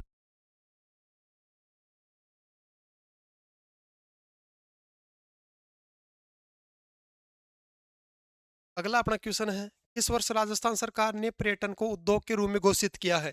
और मैं राजस्थान करंट अफेयर्स की जो डेली क्लास चलती है उसमें कई बार पर्यटन से संबंधित मैं आपको बताया था कि पर्यटन को उद्योग का दर्जा कब मिला, पर्यटन नीति कब जारी हुई, नवीनतम पर्यटन नीति कब जारी हुई, तो सभी बातें आपको मैं पहले क्लास में बता चुका हूँ। और 1989 में पर्यटन को उद्योग का दर्जा मिला। जो राजस्थान का पर्यटन है इसे उद्योग का दर्जा कब मिलता है? 1989 में। ऑप्शन 20 का राइट आंसर होगा। अगला अपना क्वेश्चन है, एक से धातु निष्कर्ष में शामिल चरण है। एक साइंस का क्वेश्चन है और अयस्क धातु निष्कर्षण में शामिल चरण है। आपको इसके चरण शामिल करना है। सबसे पहले हम बात करें, अयस्क का संकेंद्रण किया जाता है, उसके बाद में इसे गर्म किया जाता है, उसके बाद में इसे धातु की प्राप्ति होती है और फिर धातु का शुद्धिकरण किया जाता है।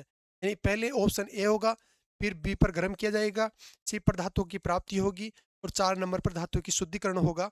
यानी इसका ए बी डी और सी होगा। ऑप्शन इसका सही आंसर राइट आंसर होगा। आगे चलते हैं। अगला क्वेश्चन है, राजस्थान का गणगौर त्योहार किस देवता देवी के संबंधित है? आपको पता है राजस्थान में सबसे ज्यादा गीत गाए जाने वाले त्योहार भी गणगौर का त्योहार है, जो 16 या 18 दिन तक चलता है। अंतिम दिन को वोलावणी कहते हैं, वो आपको सब पता है। लेकिन हम बात कर रहे हैं गणगौर का त्योहार किस देवता और देवी के रूप में मनाया जाता है। आपको पता है गण और गौर। गण मतलब भगवान शिव और गौर का मतलब माता पार्वती। अर्थात ये जो त्योहार है भगवान शिव और पार्वती के रूप में मनाया जाता है। तो गणगौर का त्योहार है, ये 16 दिन तक चलता है। अंतिम दिन को वोलावणी कहते हैं। राजस्थान में सबसे ज्यादा गीतों वाला त्योहार भी है। आगे चलते हैं। अगला क्वेश्चन है, मैथ का क्वेश्चन है जी, इस आयताकार कक्ष में लंबाई चौड़ाई 4 मीटर बढ़ाई जाने के पश्चात 4:3 के अनुपात में है तथा 4 मीटर घटाए जाने पर अनुपात 2:1 के अनुपात में है। कक्ष की लंबाई चौड़ाई क्या है? तो ये 12 मीटर और 8 मीटर होगी लंबाई और चौड़ाई। आगे चले, मिलान वाला क्वेश्चन है। राजस्थान बात करें करंट का क्वेश्चन है, ज्ञानेश कुमार, डॉक्टर टीवी सोमनाथ, सूर्यकांत और उपेंद्र त्रिवेदी के बारे में। आपको पता है ज्ञानेश कुमार भारत के मुख्य निर्वाचन आयुक्त है। ऑप्शन एक का 2 नंबर पर होगा। फिर हम बात करें डॉक्टर टीवी सोमनाथ के बारे में, ये अपने कैबिनेट सचिव है केंद्र में। सूर्यकांत जी की हम बात करें तो सूर्यकांत जी का आपको पता है भारत के मुख्य न्यायाधीश वर्तमान में कौन है? सूर्यकांत जी है। और उपेंद्र त्रिवेदी के बारे में थल सेना प्रमुख भी है। और आपको पता है थल सेना दिवस अब आने वाला है, 15 जनवरी को थल सेना दिवस मनाया जाएगा। इस बार दिल्ली से बाहर परेड की जाएगी। जयपुर के अपने जो जगतपुरा है, जहाँ पर जो महल रोड है, इस महल रोड पर इस बार देश में पहली बार दिल्ली से बाहर परेड होगी। और अपने रक्षा मंत्री राजनाथ सिंह जी एसएमएस स्टेडियम जयपुर आएंगे। वहाँ पर जो अपना सिंदूर ऑपरेशन हुआ है, उस सिंदूर ऑपरेशन को ड्रोन के माध्यम से, नाइट शो के माध्यम से दिखाया जाएगा लोगों को। तो नाइट शो में अपने मुख्य अतिथि रक्षा मंत्री राजनाथ सिंह जी उपस्थिति होंगे। और 15 जनवरी के दिन में अपनी भारतीय स्थल सेना के द्वारा जो परेड होगी, जो जयपुर के जगतपुरा में जो महल रोड है, इस महल रोड पर वो परेड होगी। तो ठीक है, इसका उत्तर सी होगा। आगे चले। अगला अपना क्वेश्चन है, सवाई माधोपुर, सिरोही, राजसमंद, उदयपुर और भीलवाड़ा जिलों के पश्चिम भागों में कौन सी मृदा पाई जाती है? अब आपको पता है सवाई माधोपुर, सिरोही, राजसमंद, उदयपुर, भीलवाड़ा जो जिले हैं ये बनास बेसिन के अंदर आते हैं। और बनास बेसिन में जो लाल पीली मृदा पाई जाती है, क्या आपको पता है कि बनास बेसिन है, इस बनास बेसिन में लाल पीली मृदा अधिक पाई जाती है? तो इन जिलों में सबसे ज्यादा कौन सी मृदा पाई जाती है? लाल पीली मृदा पाई जाती है। ऑप्शन 20 का सही आंसर होगा। बालरा क्या है? ये भी एक सिंपल सा ही क्वेश्चन है। क्वेश्चन आपको सीधी सीधी दी हुई है। आपको पता है जो स्थानांतरित कृषि की जाती है, इस स्थानांतरित कृषि को ही वालरा कहा जाता है। आगे चले, ये मैथ का क्वेश्चन है, इसका केवल डी सही होगा, यानी ऑप्शन इसका डी होगा। आगे चले, अगला अपना क्वेश्चन है, किसी व्यक्ति को 20% कम किया गया है, वेतन कम किया गया है, उसकी घटे हुए वेतन में कितने प्रतिशत वृद्धि की जाएगी, बढ़ा हुआ वेतन उसके मूल वेतन के बराबर हो जाए, तो 25% की वृद्धि की जाए तो उसके मूल वेतन के बराबर हो जाए होगा। ऑप्शन इसका बी राइट आंसर होगा। आगे हम बात करें, राजस्थान के जिलों को उनके उस कालक्रम अनुसार व्यवस्थित करें जिस क्रम में 1857 की क्रांति गठित हुई है। राजस्थान में जो 1857 की क्रांति हुई है, उस 1857 की क्रांति सबसे पहले कहाँ पर हुई है, उसे कालक्रम अनुसार जो ऑप्शन में दिया हुआ है उन्हें आपको जमाना है। आपको पता है राजस्थान में सबसे पहले क्रांति जहाँ होती है वो नसीराबाद छावनी है। उस नसीराबाद छावनी के बाद में हम बात करें, इसमें सबसे पहले बी होगा। नसीराबाद छावनी के बाद में आपको पता है जो नीमच है, इस नीमच के अंदर ये क्रांति होती है फरवरी फरवरी 1857, जहाँ आपको पता है 19 मई को यहाँ पर क्रांति की शुरुआत होती है नसीराबाद से। नसीराबाद में जो आपको पता है नीमच पड़ता है, जो ये नीमच है ये अपने चित्तौड़ से नीचे जो एमपी के इलाके में आता था, एमपी में आता, पहले एक राजस्थान का ही अंदर भाग था, तो दूसरा इसमें सी होगा। फिर हम बात करें एरिनपुरा आहुआ जो क्रांति हुई है, एरिनपुरा और जो आहुआ क्रांति हुई है, ये ऑप्शन डी होगा। और उसके बाद में जो कोटा क्रांति हुई है, इस प्रकार बी सी डी ए इसका ऑप्शन होगा, बी सी डी ए यानी ऑप्शन इसका डी राइट आंसर होगा।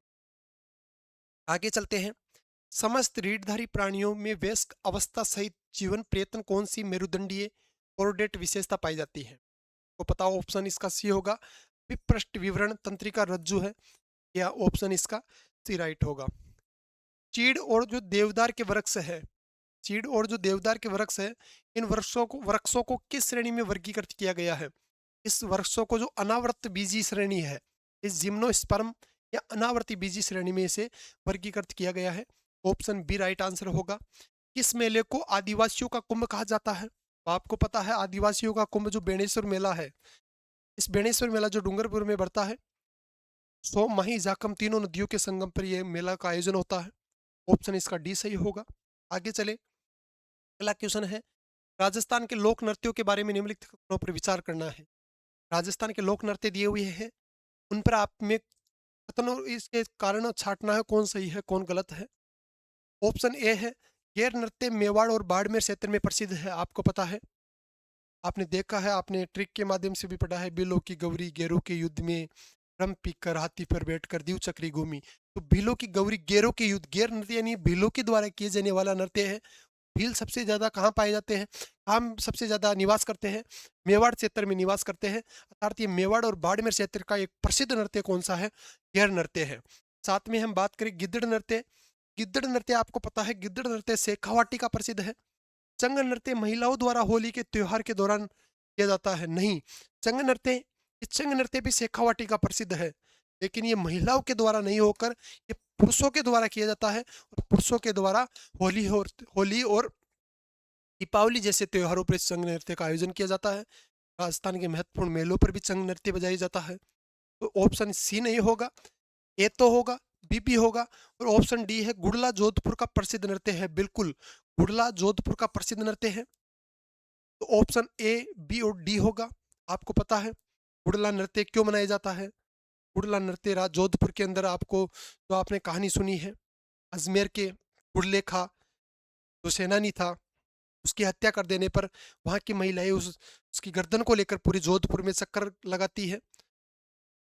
उस चक्कर लगाने के बाद में अब प्रत्येक वर्ष वो गुड़ला त्योहार मनाया जाता है। इसमें महिलाएं गुड़लो घूमलो जी घूमलो यो घणो घर जाए गुड़लो घूमलो, जिस प्रकार से वो गीत गाते हुए अपना जो गुड़ला त्योहार मनाया जाता है। तो ऑप्शन ए बी और डी इसका सही आंसर होगा, यानी आंसर इसका डी होगा। अगला मैथ का क्वेश्चन है 10,000 की धनराशि वाला, तो इसका ऑप्शन सी होगा।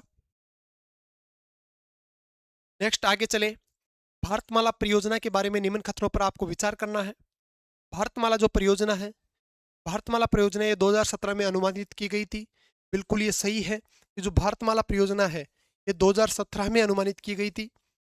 ये एन एच जो डीपी है, NHDP के 10,000 किमी के शामिल करते हुए कुल 3480 किलोमीटर में समाहित करती है। बिल्कुल, अब इसके द्वारा 3480 किलोमीटर की जो सड़कें हैं उन्हें समाहित किया गया है। ये एक रेल परियोजना है, बिल्कुल नहीं। और ये परियोजना पूर्ण हो चुकी है, नहीं, वर्तमान में ये परियोजना चल रही है। अर्थात ए और इस बी इसका सही आंसर होगा। इसका बी राइट आंसर होगा, ए व बी दोनों ही होंगे। आगे चले, अगला क्वेश्चन है कथन और कारण का क्वेश्चन है। कथन है अलवर के मेव किसान आंदोलन के नेतृत्व चौधरी यानिस खान द्वारा किया गया था।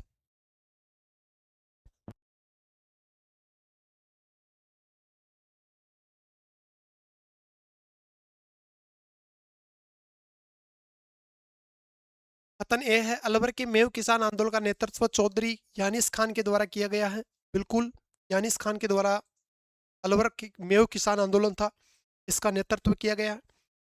मेव किसान आंदोलन के अंतर्गत किसानों को खरीफ फसल का किराया लगान भुगतान करना बंद कर दिया था। बिल्कुल, ये भी ठीक है कि जो मेव किसान आंदोलन है इसके द्वारा वहां के किसानों ने खरीफ के फसल का किराया और लगान भुगतान देने के लिए बंद कर दिया था। अर्थात इसका ए और आर दोनों ही सही होगा, लेकिन इसकी व्याख्या सही नहीं है। व्याख्या, सॉरी, इसकी ए आर दोनों सही है और आर ए की सही व्याख्या भी करता है, क्योंकि अपने जो चौधरी यानिस खान है, इस यानिस खान ने इस मेव किसान आंदोलन का नेतृत्व भी किया और इन्होंने कहा कि जब तक यहाँ की सरकार, यहाँ के जो राजा है वो हमारी बात नहीं मान लेते, तब तक आप इस खरीफ फसल का किराया लगान नहीं दोगे। जब तक मैं और हमारी जो बातें हैं उन्हें यहाँ के लोग, यहाँ का प्रशासक नहीं मान लेता, जब तक आपको लगान नहीं देना है। तो ऑप्शन ए और आर दोनों सही है, आर ए की सही व्याख्या करता है, यानी ऑप्शन ए इसका राइट आंसर होगा। आगे चले, अगला अपना क्वेश्चन है सामान्य भौतिक प्रक्रिया के द्वारा कौन सा परिवर्तन सर्वाधिक सुगमता से उत्कीर्णित हो जाता है। और बालू जल मिश्रण है, ये ऑप्शन बी सही होगा। क्वेश्चन 63 है भारत निर्वाचन आयोग के द्वारा आयोजित विशेष गहन पुनरीक्षण जो SIR चल रहा है, इसका मुख्य उद्देश्य क्या है। ऑप्शन ए है मतदान की तारीखें बढ़ाने के लिए, बिल्कुल ये नहीं होगा। ऑप्शन नेक्स्ट ऑप्शन है पुनः चुनाव कराने के लिए, ये भी इसका नहीं होगा।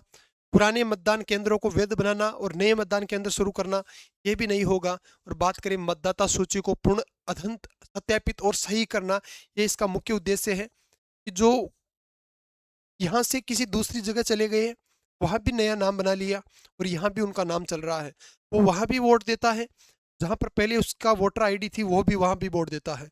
अब इसका जो नया काम है वो ये है कि उनका जो पहले जो जहाँ रखना चाहता है उसका एक जगह नाम रखा जाए, क्योंकि उससे जो वहाँ भी वोट दे रहा है यहाँ भी वोट दे रहा है। तो इस मतदाता सूची को नया करना, सत्यापित करना, उसे सही करना इसका मुख्य उद्देश्य है। तो करंट की क्लास चलती है उसमें इस क्वेश्चन ने आपने देखा भी होगा, इस प्रकार से क्वेश्चन। आगे चले, अगला क्वेश्चन है विजय सिंह और मराठों के बीच 1756 की संधि की शर्तें क्या थी। ये इंपॉर्टेंट क्वेश्चन है, ये एक इंपॉर्टेंट क्वेश्चन लगा मुझे। विजय सिंह और मराठों के बीच जो 1756 की संधि की शर्तें थी, ये संधि की शर्तें आपको बताना है। बिल्कुल, ये एक क्वेश्चन आपको लेवल का लगा होगा, अगर ये क्वेश्चन डीपली नहीं पढ़ा है तो। इसका ऑप्शन ए है राम सिंह मराठों को उनकी सहायता के बदले 5 लाख रुपए भुगतान करने की सहमति हुई है। हाँ, ये ऑप्शन ए ठीक होगा इसका। विजय सिंह राम सिंह के विरुद्ध सैन्य कार्रवाई करने के लिए स्वतंत्र थे यदि राम सिंह ने उनकी सीमा का उल्लंघन किया, बिल्कुल ये भी ठीक है। राम सिंह अपना जयपुर वाला है। तो विजय सिंह और मराठों के बीच जो संधि हुई थी 1756 के अंदर, इस संधि की शर्तें थी कि राम सिंह मराठों को उनकी सहायता के बदले 5 लाख रुपए का भुगतान देगा, और अगर वो राम सिंह अगर सीमा का उल्लंघन करता है तो विजय सिंह उसके ऊपर युद्ध करेगा और उसमें मराठा उनकी ओर शामिल होंगे। ऑप्शन सी है जोधपुर राज्य ने वार्षिक कर के रूप में मराठों को 1.5 लाख रुपए देना स्वीकार किया है।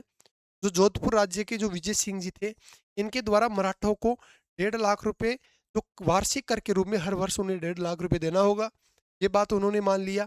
और अजमेर और गढ़बिटली तारागढ़ मराठों के अधीन नहीं रहेंगे, ये अजमेर और तारागढ़ भी मराठों के अधीन रहने के लिए उन्होंने शर्त मांगी। अर्थात ए बी और सी सही होगा, डी इसमें राइट आंसर नहीं होगा, अर्थात इसका आंसर डी सही होगा। आगे चले, अगला क्वेश्चन है ढूंढाट सर्किट में किन शहरों को जोड़ता है। अब ढूंढाट सर्किट आपको पता है, ढूंढाट जयपुर और दौसा सम्मिलित है। ऑप्शन ए इसका सही आंसर होगा। नेक्स्ट क्वेश्चन कथन कारण का है। चांदी की वस्तु वायु के उद्भासित होने पर कुछ समय पश्चात काली पड़ जाती है। कारण है चांदी वायु में तांबे के साथ अभिक्रिया करके चांदी पर कॉपर कार्बोनेट की परत चढ़ जाती है। नहीं, ये नहीं होगा। ए इसका सही होगा, कथन सही होगा, कारण सही नहीं है। साथ ही इसका ए सही है, आर गलत है। ऑप्शन सी इसका आंसर होगा। नेक्स्ट क्वेश्चन है 11वीं अनुसूची में सूचीबद्ध विषय है। 11वीं जो अनुसूची है तो पंचायती राज से संबंधित है, ग्राम पंचायतों से संबंधित है। 11वीं अनुसूची आपको पता है, इसमें कृषि सम्मिलित है, पेयजल की सम्मिलित है, पुस्तकालय सम्मिलित है, लेकिन विदेशी मामले सम्मिलित नहीं है। विदेशी मामले एक केंद्र का विषय है, संघ सूची का विषय है। ऑप्शन सी इसका सही आंसर होगा। कृषि इसमें सम्मिलित है, पुस्तकालय सम्मिलित है, पेयजल की सुविधाएं इसमें सम्मिलित है। तो 11वीं अनुसूची में तीनों विषय जो सम्मिलित है, जो ऑप्शन में दी हुई है। आगे चले, नीचे दो कथन दिए गए हैं, वही कथन कारण का क्वेश्चन है। कथन है सूती वस्त्र राजस्थान का परंपरागत और प्राचीन उद्योग है। बिल्कुल ये राइट है कि सूती वस्त्र है राजस्थान का परंपरागत और प्राचीन उद्योग है। दी कृष्णा मिल्स लिमिटेड राजस्थान की प्रथम सूती वस्त्र मिल है। बिल्कुल ये ब्यावर के अंदर स्थापित है। दी कृष्णा मिल्स लिमिटेड राजस्थान की प्रथम स्थापित सूती वस्त्र मिल है। अर्थात ए आर दोनों सही है, आर ए की व्याख्या भी सही कर रहा है। ऑप्शन ए इसका राइट आंसर होगा। आगे चलते हैं, अटल पेंशन योजना किस वर्ष शुरू हुई। आपको करंट की क्वेश्चन में भी ये क्वेश्चन देखने को मिला था। अटल जो पेंशन योजना है, अटल पेंशन योजना प्रधानमंत्री मोदी जी के द्वारा सन 2015 के अंदर इसकी शुरुआत होती है। मस्तिष्क का निम्नलिखित में से कौन सा भाग मुख्य सोचने का चिंतन करता है। और आपको पता है मस्तिष्क के जो 3 भाग रहे, अग्रह भाग, मध्य भाग, पश्य भाग। जो आगे का जो भाग है अग्रह भाग, ये सोचने की क्षमता पर चिंतन करता है। ऑप्शन ए इसका राइट आंसर होगा। आगे चले, अरावली राजस्थान में किन दिशा में 550 किलोमीटर लंबाई पर विस्तृत है। और अरावली वर्तमान में चर्चाओं में भी है और क्वेश्चन भी आया है। अरावली राजस्थान में किस दिशा पर 550 किलोमीटर फैली हुई है। अरावली की कुल लंबाई आपको पता है 692 किलोमीटर अरावली की कुल लंबाई है। रायसीना पहाड़ी दिल्ली तक है। अपने गुजरात के पालनपुर से रायसीना पहाड़ी दिल्ली तक है। राष्ट्रपति भवन तक इसकी लंबाई 692 किलोमीटर है। हम राजस्थान में बात करें तो माउंट आबू से लेकर खेतड़ी झुंझुनू तक इसकी कुल लंबाई 550 किलोमीटर राजस्थान में विस्तारित है। जो राजस्थान का ये जो नक्शा है, यहाँ पर मैं राजस्थान का पतंगाकार में राजस्थान के नक्शा बनाता हूँ तो आपको पता है नीचे दक्षिण, उत्तर, पूर्व और पश्चिम। तो आपको पता है दक्षिण पश्चिम से उत्तर पूर्व की ओर अरावली का विस्तार फैला हुआ है। अर्थात ऑप्शन इसका ए सही होगा। दक्षिण पश्चिम से उत्तर पूर्व की ओर अरावली का विस्तार है। अभी हाल ही में अरावली चर्चाओं में क्यों है उसके बारे में हम यूट्यूब पर हमारा वीडियो भी है, वहाँ जाकर आप देख सकते हो पूरी डिटेल संपूर्ण जानकारी, जो सुप्रीम कोर्ट ने क्या आदेश दिया है अरावली को 100 मीटर पहाड़ियों को लेकर, तो वो चीज़ें वहाँ पर दी हुई है। यहाँ पर हम बात नहीं करेंगे ज़्यादा क्योंकि क्लास बहुत लंबी हो जाएगी। आगे चले, अगला क्वेश्चन है कथन कारण से संबंधित क्वेश्चन है। विवाह पश्चात दूल्हे और दुल्हन की प्रेम की आकांक्षा बना बनी गीतों पर परिलक्षित होती है। बिल्कुल ये कथन ठीक है। रविंद्रनाथ टैगोर ने लोक संगीत को संस्कृति की वह कलाकार है जो एक मनोहर और आनंदमय एक संदेश वाहक है। बिल्कुल ये भी ठीक है। डॉक्टर रविंद्रनाथ जी टैगोर है, इन्होंने अपने लोक गीतों को संदेश वाहक, एक आनंददायक संदेश वाहक कला का है, क्योंकि हमारे गीतों में वो कला है, वो आनंद है। जो अपने जो लोकगीत है उस गीतों को लेकर आपने 4-5 ऐसे विद्वान देखे हैं। रविंद्रनाथ टैगोर रहे, आचार्य रामचंद्र जी शुक्ल है, पंडित जवाहरलाल नेहरू जी है, महात्मा गांधी जी है। तो इनके द्वारा जो व्याख्या दी गई है उनके बारे में आपको पता है। तो इसमें ऑप्शन ए और आर दोनों सही है। अर्थात आर ए की सही व्याख्या नहीं करता, क्योंकि विवाह पश्चात दूल्हे की दुल्हन की जो प्रेम की आकांक्षाओं का बना बनी गीतों पर प्रश्लिषित होती है, ये ठीक है। और रविंद्रनाथ टैगोर की ने जो लोकगीतों को संदेश वाहक बताया ये भी ठीक है, लेकिन ये इसकी व्याख्या सही नहीं कर रहा है। ऑप्शन 20 का राइट आंसर होगा। आगे चले, निम्नलिखित योजनाओं, कार्यक्रमों और कालक्रम अनुसार व्यवस्थित करो। ये जो योजनाएं दी हुई है, योजनाएं तो दी है लेकिन उसकी दिनांक नहीं दी है। पूछ रहा है कि उनको आप कालक्रम अनुसार व्यवस्थित करो। किसान क्रेडिट कार्ड योजना, प्रधानमंत्री जीवन ज्योति बीमा योजना, प्रधानमंत्री जनधन योजना और नाबार्ड योजना। अब आपको पता है सबसे पहले नाबार्ड योजना आती है, ऑप्शन डी होगा। नाबार्ड के बाद में किसान क्रेडिट कार्ड योजना आती है, ऑप्शन ए होगा। फिर उसके बाद में प्रधानमंत्री जन धन योजना आती है, ऑप्शन सी होगा। और फिर बी प्रधानमंत्री जीवन ज्योति बीमा योजना आती है। इस प्रकार डी, ए, सी, बी, सी, डी इसका ऑप्शन होगा, अर्थात इसका बी राइट होगा।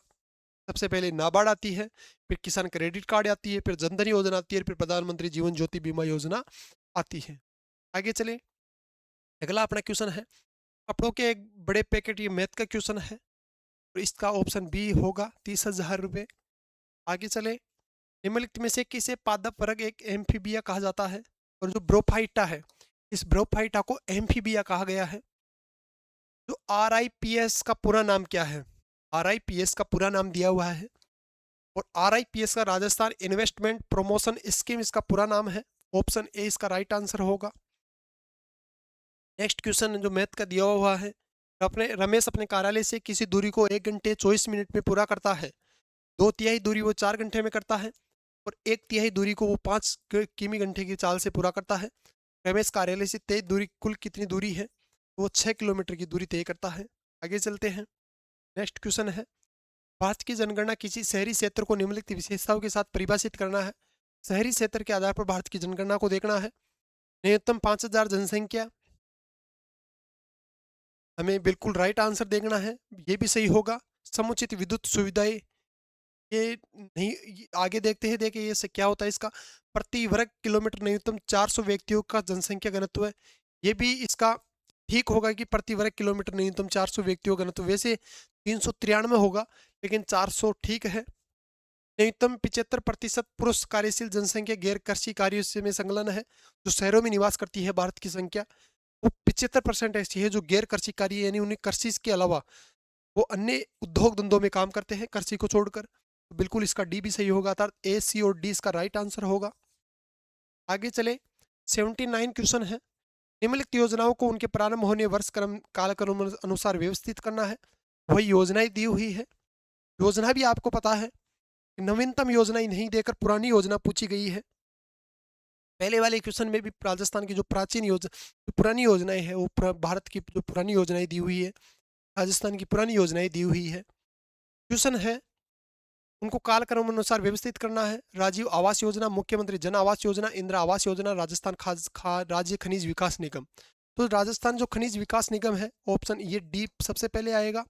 उसके बाद में इंदिरा आवास योजना सी आएगा, फिर राजीव आवास योजना ए आएगा और मुख्यमंत्री जन आवास योजना बी आएगा।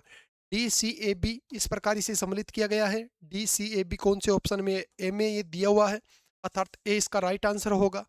आगे चलते हैं, अगला अपना क्वेश्चन है विद्युत इलेक्ट्रिक तारों को एक दूसरे से जोड़ने के लिए उपयोग किया जाने वाला जो सोल्डर टाका लगाया जाता है, जो आपको पता है वेल्डिंग की तरह एक तार को दूसरे तार को जोड़ने के लिए जो सोल्डर किया जाता है, वो सोल्डर टाका किस मिश्रण धातु का होता है? जो वो लेड और टीन का सम्मिलित होता है।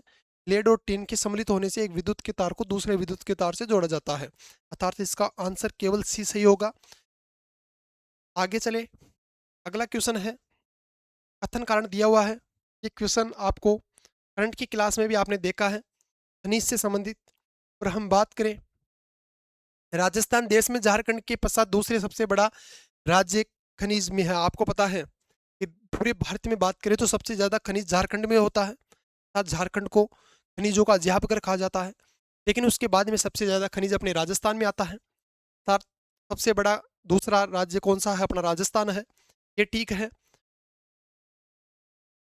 ऑप्शन कारण आ रहा है, राज्य में चूना पत्थर की विशाल उपलब्धता के कारण बड़ी संख्या में सीमेंट संयंत्र है, बिल्कुल ये भी ठीक है कि पूरे भारत में राजस्थान सबसे ज़्यादा चूना पत्थर का उत्पादन करता है। तो ए और आर दोनों सही है, लेकिन ये इसमें सही व्याख्या कर रहा है या नहीं, देखो आप एक तरीके से, तो इसमें इसकी व्याख्या ठीक नहीं है, अर्थात ए और आर तो ठीक है, राजस्थान का दूसरा स्थान है खनिजों में, ये ठीक है बात। और इधर बात करें तो सबसे ज़्यादा सीमेंट संयंत्र स्थित राजस्थान में है, राजस्थान में सबसे ज़्यादा चूना पत्थर का उत्पादन होता है, अर्थात ए और आर दोनों सही है, लेकिन आर ए की सही व्याख्या नहीं करता है। नेक्स्ट क्वेश्चन है सूची 1 को सूची 2 में मिलान करना है। जो सेवन घास है, कल्पवृक्ष है, गोंद का अच्छा स्रोत और धोक दिया हुआ है। अब आपको पता है सेवन क्या है? सेवन एक घास का प्रकार है जो जैसलमेर क्षेत्र में, जो मरुस्थल प्रदेश में सबसे ज्यादा पाई जाती है। कल्पवृक्ष आपको पता है, खेजड़ी को एक कल्पवृक्ष कहा गया है। गोंद का अच्छा स्रोत, सबसे ज्यादा गोंद किस में प्राप्त होता है? सालव वृक्ष में सबसे ज्यादा गोंद की प्राप्ति होती है। और जो धोक है ये वन है, ये धोक वन है। हम बात करें इसका ऑप्शन सेवन घास घास ऑप्शन ए 2 में होगा। अर्थात इसके एक ऑप्शन से भी आप इसका आंसर निकाल सकते हो। जैसे आपको अगर सेवन घास का पता है तो ए में 2 का मिलान करना है, तो ए में 2 का मिलान केवल एक ही उत्तर आपसे सीधा क्वेश्चन का आंसर दे सकते हैं। आगे चले, सूची 1 का सूची 2 में मिलान करना है। एस अब्दुल नजीर, आरिफ मोहम्मद खान, रमेश डेका और संतोष गंगवार ये राजस्थान भारत के अनेक राज्यों के राज्यपाल हैं। आपको सम्मिलित करना है कि छत्तीसगढ़, आंध्र प्रदेश, बिहार और झारखंड जो राज्य दिए हुए हैं उनके आपको राज्यपाल बताना है। एस अब्दुल नजीर की हम बात करें तो एस अब्दुल नजीर अपने आंध्र प्रदेश के बात करें तो आंध्र प्रदेश के राज्यपाल है। उसके बाद में हम आरिफ मोहम्मद खान की बात करें तो आरिफ मोहम्मद खान अपने बिहार के राज्यपाल है, जो नए राज्यपाल बने हैं। और रमेश डेका की बात करें तो रमेश डेका जी अपने छत्तीसगढ़ के राज्यपाल है। और संतोष गंगवार अपने झारखंड के राज्यपाल है। अर्थात ऑप्शन ए में 2 नंबर, ऑप्शन ए में 2 नंबर दिया हुआ है, अर्थात इसका आंसर बी राइट आंसर होगा। नेक्स्ट क्वेश्चन वही कथन कारण का है। 31 मार्च 2024 के अनुसार राजस्थान में स्थापित नवीनीकरण शक्ति क्षमता लगभग 27,000 मेगावाट है। हाँ, ये राइट आंसर, ये सही बात है, इसका ए सही है, कथन सही है कि राजस्थान में 31 मार्च 2024 के अनुसार नवीनीकरण क्षमता 27,000 मेगावाट थी। साथ में हम बात करें ऑप्शन कारण आर है, राज्य में जैसलमेर के समीप बड़ला विश्व का सबसे बड़ा सोलर पार्क संयंत्र स्थित है।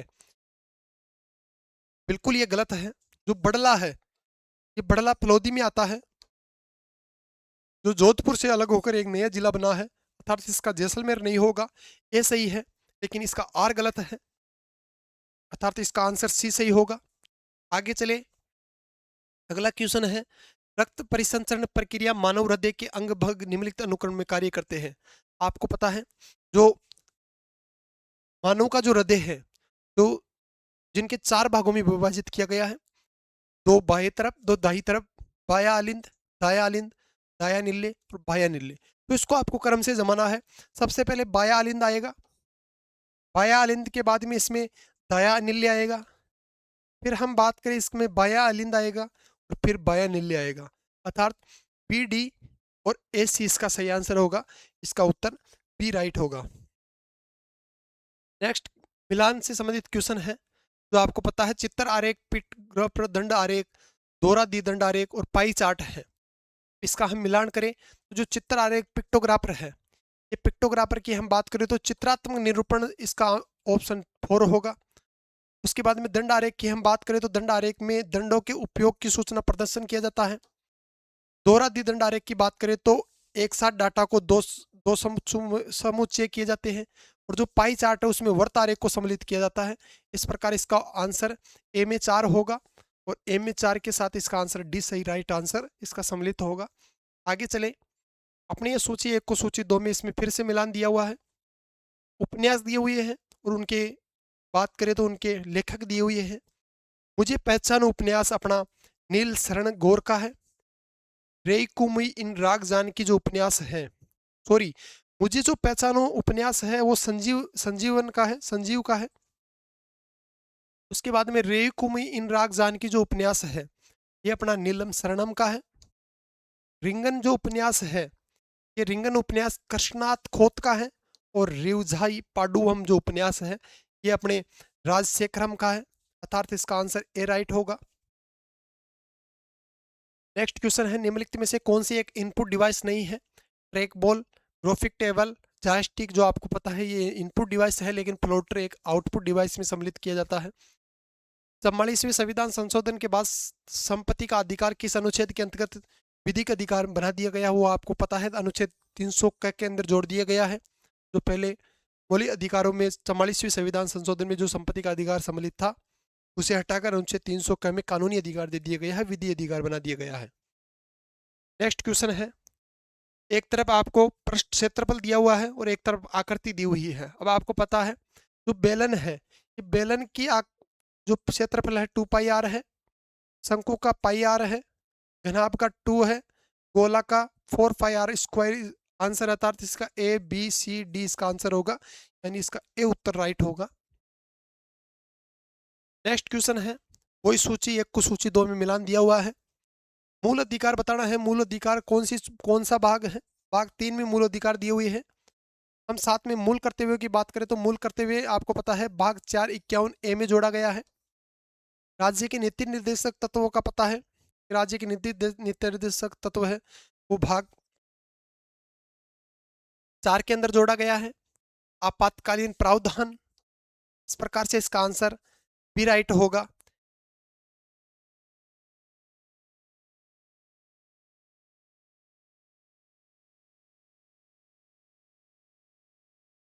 हाँ जी, नेक्स्ट क्वेश्चन है, सरकार द्वारा शुरू किए गए निम्न कार्यों में योजनाओं को कालक्रम अनुसार व्यवस्थित करना। वो योजनाएं दी हुई हैं जिनको आपको जमाना है।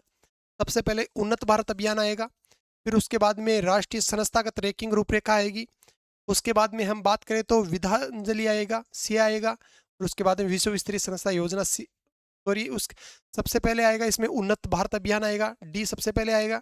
उसके बाद में राष्ट्रीय संस्थागत रैंकिंग रूपरेखा ए आएगा, उसके बाद में विद्यांजलि आएगा, बी आएगा, और उसके बाद में हम बात करें विश्व स्तरीय संस्था योजना यानी सी आएगा। तो A D A B C इसका आंसर होगा, डी ए बी सी यानी ऑप्शन ए इसका राइट आंसर होगा। ये मिलान से संबंधित है, साइंस का है।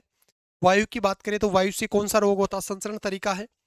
वायु से रोग अपना जो निमोनिया है ये वायु के द्वारा होता है, फेफड़ों को ग्रसित करता है। जल से कौन सा रोग होता है, आपको पता है जल से जो कोलरा हेजा है ये जल से होने वाला रोग है। साथ में हम बात करें यौन संपर्क से जो एड्स होता है, और वेक्टर जो रोगवाहक रोग है उससे मलेरिया होता है। अर्थात ए बी सी डी इसका राइट आंसर होगा, यानी उत्तर ए सही इसका आंसर होगा। ठीक है, आगे चलते हैं। नेक्स्ट क्वेश्चन है, करेक रेखा राजस्थान के दक्षिणतम छोर से निम्नलिखित में से किस जिले के समीप से गुजरती है।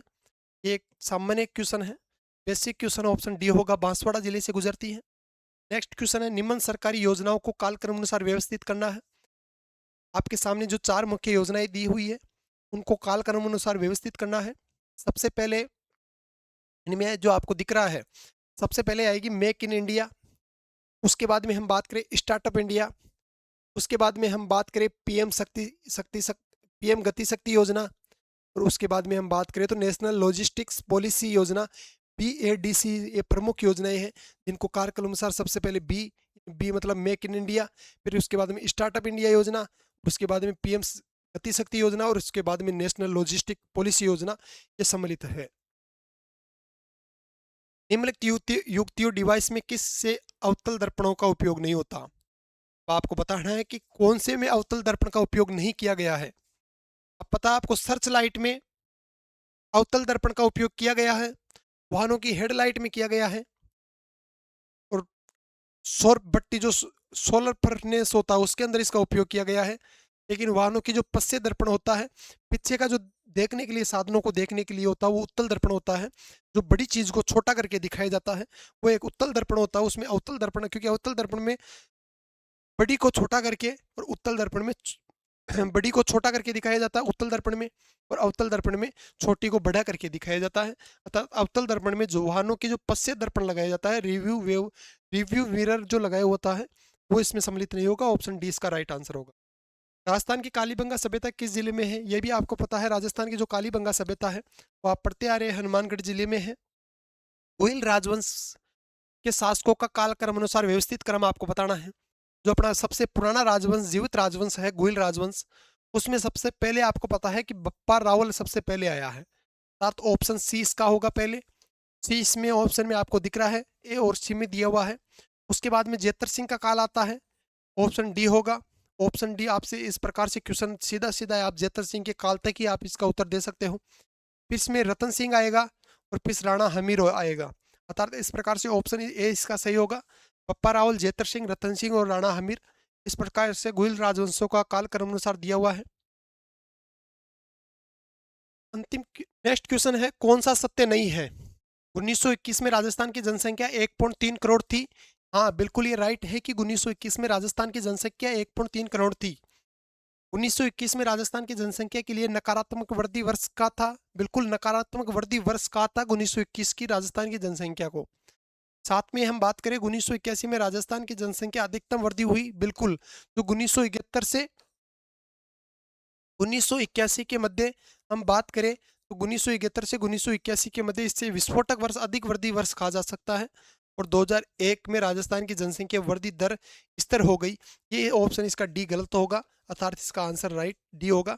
ये तीनों सम्मिलित है। 2000 हम बात करें राजस्थान की जनसंख्या जनगणना में, जनसंख्या 1.3 करोड़ 1981 के अनुसार थी जनगणना के आधार पर।